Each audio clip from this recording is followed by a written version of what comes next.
मैं हर उस व्यक्ति को मौका दूंगा जिसको कोई मौका नहीं दे रहा है। हर उस व्यक्ति की जीवन की गाथा, जीवन की सफलता या उसके संघर्ष को मैं सामने सबके लाऊंगा, जिससे आने वाली युवा पीढ़ी को मौका मिले। भी मुझे सुन रहे हैं वो लगातार मुझसे संपर्क कर सकते हैं। अगर आप कुछ बोलना चाहते हैं, आपके पास कोई उपलब्धि है, बताना चाहते हैं, अगर मैं नहीं पहुँच पा रहा हूँ, आप मुझे बताइए, मैं बिल्कुल आपको मौका दूंगा। आप अच्छे लोगों के पास में जाएंगे तो आपको अच्छी गुण मिलेगी, आपको आपकी अच्छी आदत हो जाएगी, आपकी बोलचाल की भाषा, आपकी रहन सहन की भाषा बदल जाएगी। तो संसाधन मायने नहीं रखता है और टीम मायने नहीं रखता है। बस आपकी सोच मजबूत होनी चाहिए, आपका दृढ़ इच्छा शक्ति मजबूत होना चाहिए, आप हर काम कर लेंगे। यही मैसेज है कि मैं अकेले शतक लगाया हूं तो आप भी डबल 100 लगा सकते हैं अकेले चलकर। इसमें कोई बड़ी बात नहीं है कि इतना बड़ा आंकड़ा हम कैसे अचीव करेंगे।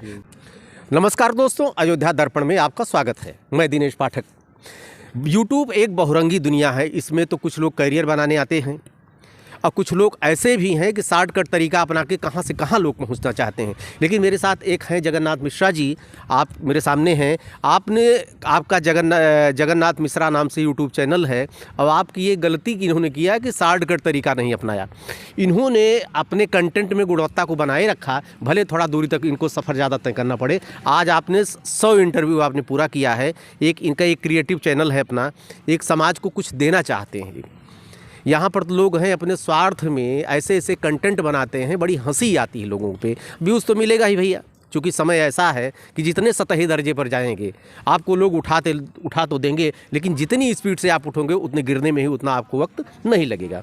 जगन्नाथ मिश्रा जी हैं, इन्होंने जो है आज 100 आपने साक्षात्कार अपने पूरे कर दिए हैं। सबसे पहले ढेर सारी शुभकामनाएं और बधाई। धन्यवाद सर, आपको बहुत बहुत धन्यवाद कि आपने हमको मौका दिया अपने चैनल पर, अयोध्या दर्पण पर बोलने के लिए।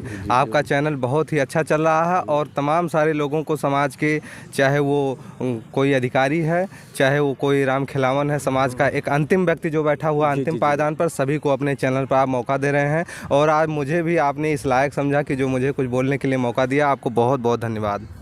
ये बताइए, ये आप एक युवा हैं, अब आपके मन में कैसे आया ये ट्रेडिशनल, मतलब कि ये एक क्रिएटिव चीज़ करने के लिए, एक नई चीज़ करने के लिए कि भले टाइम ज़्यादा लग जाए, सफलता मिलने में बड़े लग जाए, आपके दिमाग में ये बात कहाँ से आई कि लोगों को साक्षात्कार किया जाए, लोगों को कुछ दिया जाए, सेवा करने का मौका मिले? सब कहाँ से आया आपको? बहुत सही प्रश्न आपने किया है कि ये दिमाग में कहाँ से आया। सर, सबसे पहली बात तो ये है कि मुझे बोलने का बहुत शौक था। तो कई बार मैं कार्यक्रमों में जाता था, जब मैं चैनल नहीं चला रहा था, तो कई बार ऐसा हुआ कि जो मन संचालन करते हैं, मैंने उनके सामने अपने ये इच्छा जताई कि सर मुझे भी 2 मिनट का मौका अगर मिल जाए तो मैं भी कुछ बोल लूँ। तो कुछ लोगों के द्वारा मुझे नहीं बोलने के लिए आगे किया गया, मेरा नाम नहीं लिया गया। तो मैं सोचने लगा, परेशान होने लगा कि मैं कैसे क्या करूँ। तो इस बीच फिर मैं हॉस्टल में रहता था, मैं लॉ की पढ़ाई कर रहा था। तो वहाँ पर हमारे मित्र थे, उनके साथ में हम सभी ने चर्चा किया कि क्या कुछ कंटेंट बनाया जाए। तो उन्होंने कहा कि हम लोग बातचीत करते हैं और इसी को लगा देते हैं। उसके पहले मैंने 2-4-6 वीडियो मैंने खुद की लेक्चर की वीडियो बनाई थी, फिर कंटिन्यू नहीं हो पा रहा था। तो बात हुई कि हम लोग बातचीत करें, उसको लगा दें। बस वहीं से एक हमको प्लेटफॉर्म मिल गया। बस हमारे माइंड में आया कि मैं लोगों से बात करूं और इनके बातों को मैं चैनल पर रखूं, तो लोग इनको भी सुनेंगे, क्योंकि उनको भी सुनना चाहते हैं। उनके अंदर बहुत सारी प्रतिभा है जो लोगों के सामने, हमारे आपके सामने नहीं आ पा रही, समाज के सामने नहीं आ पा रही हैं। मैंने उनको मौका दिया और ये काम शुरू हो गया। लेकिन इस बीच में मैंने एक चीज़ को ध्यान में बनाए रखा, मैंने अपने सिद्धांत को नहीं खोया। हमने कहा मेरा सिद्धांत पक्का होना चाहिए, बेशक मुझे टाइम लग जाए, कोई फर्क नहीं पड़ता। सिद्धांतवादियों की स्थिति बहुत खराब है मिश्रा जी समाज में, बिल्कुल, क्योंकि आप ये एक युवा हैं और आज कर एमसीजे के आप एक छात्र भी हैं। आपका शायद पूरा हुआ है फाइनल ईयर, क्या है इस समय? जी, मेरा ये 2nd ईयर चल रहा है, अभी सेकेंड ईयर चल रहा है। और पेशेंस रखने की जरूरत, क्या इतना धैर्य आप रख पाएंगे? मैं पिछले 3 सालों से मैं इंटरव्यू का काम कर रहा हूं। मैं लगभग 150 इंटरव्यू कर चुका हूं और 100 अलग अलग व्यक्तियों का शतक लगा दिया है, जैसा कि आपने भी अभी इंट्रो में बताया।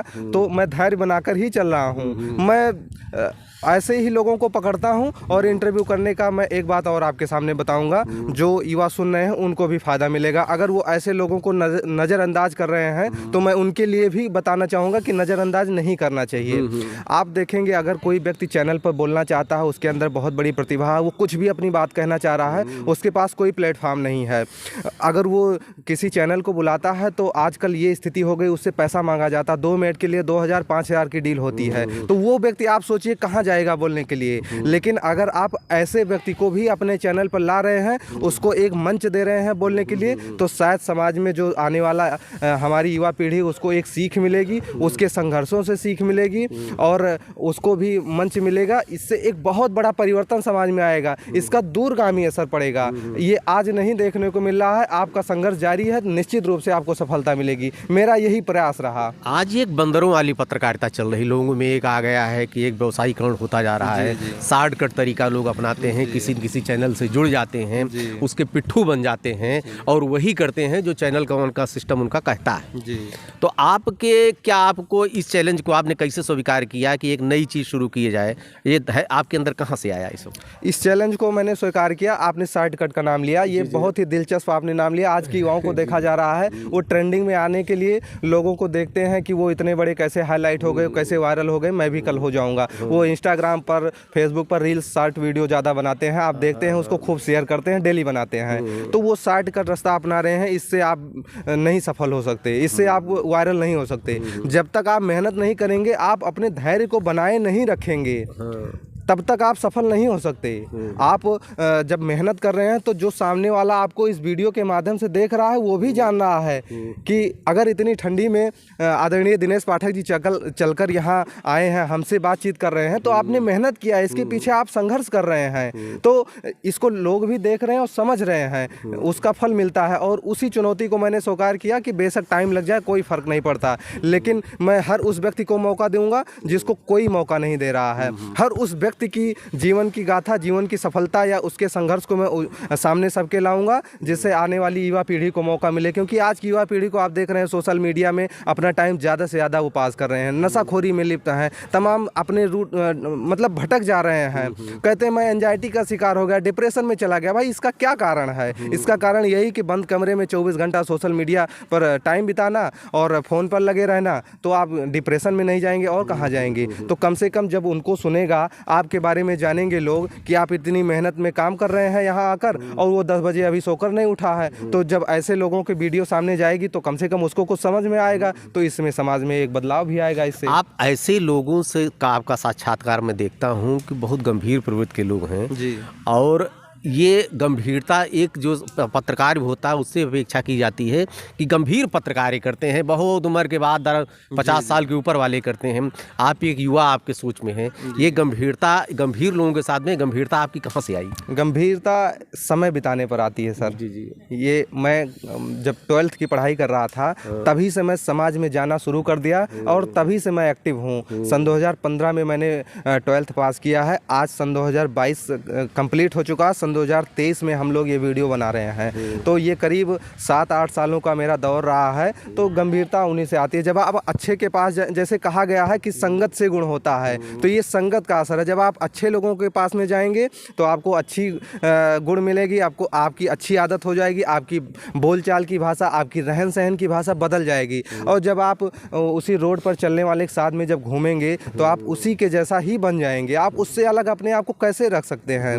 तो ये टाइम बिताने से, उस चीज़ पर समय देने से और अपने आप को मजबूत करने से, अपनी दृढ़ इच्छा शक्ति को मजबूत करने से ही ये परिवर्तन संभव है, और वही मेरे साथ भी हुआ सर। एक चीज़ ये बताइए कि 2 ही प्रश्न करूंगा, अब अंतिम प्रश्न आपका है कि आपकी आगे कार्य योजना क्या है? जी, आप अपनी कार्य योजना के बारे में जरा खुलासा करें। मेरी कार्य योजना यही है कि जो मैं अभी कर रहा हूँ, मैं समाज के हर उस व्यक्ति की आवाज़ बनना चाहता हूँ और ज़्यादा से ज़्यादा लोगों को मौका देना चाहता हूँ जो समाज को बदलने का वो भी प्रयास कर रहे हैं, हम आप भी प्रयास कर रहे हैं, हम आप भी लोगों को सामने ला रहे हैं अपने कैमरे के माध्यम से। तो मेरा यही प्रयास है, मेरी यही सोच है कि मैं हर उस व्यक्ति को मौका दूंगा जिनकी आवाज़ कोई नहीं सुन रहा है। और ये कोई मायने नहीं रखता, जैसे पत्रकारों में ये भावना आ जाती है कि अब मैं 100 लोगों का कर लिया हूँ, मैं बड़ा पत्रकार बन गया हूँ, तो मैं इनके पास कैसे जाऊँ, मैं उसके पास कैसे जाऊँ, वो तो छोटा आदमी है, वो फॉर्च्यूनर वाला आदमी है। ये भावना मेरे अंदर नहीं है और ये भावना किसी भी पत्रकार के अंदर नहीं आनी चाहिए। हर व्यक्ति को बराबर मौका दिया जाना चाहिए,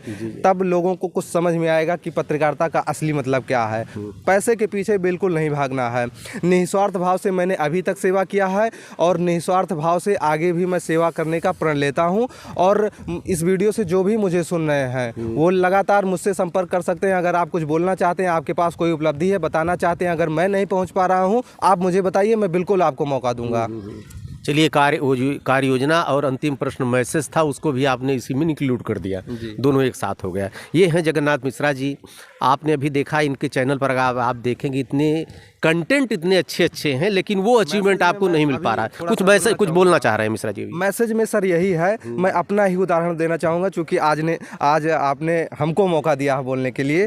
तो मैं अपना उदाहरण यही देना चाहूँगा कि कुछ लोगों को मैं देखता हूँ, वो बहाना बनाते हैं कि मेरे साथ टीम नहीं है, मैं काम नहीं कर सकता, मैं अकेले कैसे जाऊँ किसी से मिलने, मैं उससे कैसे जाऊँ बात करने, मुझे टाइम कैसे मिलेगा, या मैं कोई भी काम कैसे करूँ, मैं तो अकेला हूँ, अकेले हम भी हैं, अकेले आप भी हैं, हर कोई अकेला काम कर रहा है, अकेले ही इस जग में आया, अकेले ही इस जग से जाना है। तो संसाधन मायने नहीं रखता है और टीम मायने नहीं रखता है। बस आपकी सोच मजबूत होनी चाहिए, आपका दृढ़ इच्छा शक्ति मजबूत होना चाहिए, आप हर काम कर लेंगे। यही मैसेज है कि मैं अकेले शतक लगाया हूँ तो आप भी डबल 100 लगा सकते हैं अकेले चलकर। इसमें कोई बड़ी बात नहीं है कि इतना बड़ा आंकड़ा हम कैसे अचीव करेंगे। तो ये माइंड में बिल्कुल सर नहीं आना चाहिए। सबसे बड़ा मेरा मैसेज है, सभी के लिए यही कहना है, घबराना नहीं अपने संघर्षों से।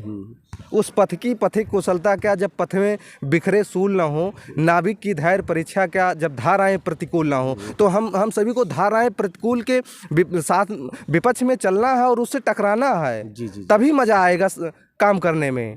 तो इस बात को लोगों को ध्यान में रखना चाहिए। ये है जगन्नाथ मिश्रा जी। अगर इनके आप चैनल पर जाएंगे तो देखेंगे कितने दमदार कंटेंट हैं, लेकिन दुर्भाग्य ये है कि आज के समाज में ऐसे लोग बहुत कम मिलता हैं। आप एक दुर्लभ प्रजाति हैं। आज के समय जो पत्रकारिता चल रही है सतहेदर जी, उसमें आप गंभीरता को स्वीकार करना ही, उस चैलेंज को स्वीकार करना ही बहुत कठिन काम है। आप इनके चैनल को आगे बढ़ाइए और आज ऐसे ही पत्रकारों की, युवा पत्रकारों की ज़रूरत है। देखिए, इस ठंडक में भी आज विश्वविद्यालय में खड़े हैं, हमें लगता था पारा इस समय 5 होगा, सेल्सियस से कम नहीं होगा। ढेर सारी शुभकामनाएं मिश्रा जी, आपको। सर, आपने हमको मौका दिया, बहुत बहुत धन्यवाद।